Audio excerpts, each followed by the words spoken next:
Ang iyang mga anak mubangon ug magtawag kaniya nga bulahan.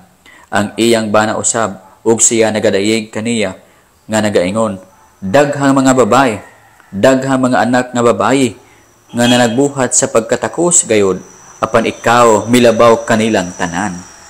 Ang katahom malimbungon ug ang kaanyag kakawangan lamang, apan ang usa ka babaye nga mahadlok kang Yahweh siya pagadaygon.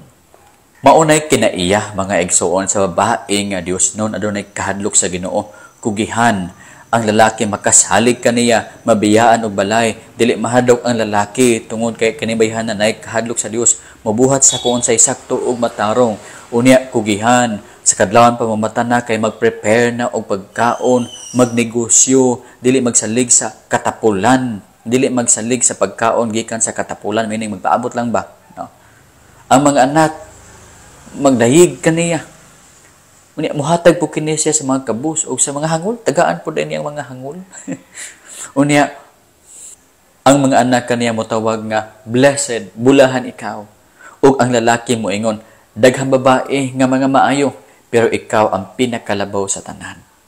Ingon ana mga igsoon, ang babae nga adunay kahadlok sa Ginoo. Pero kanang babae nga gwapa lang, madugay masumhan ka na. Mo nang ginaingon nga ang kaaniyag lumalabay lang, ano man, mapulan man ka, labi nag tapulan,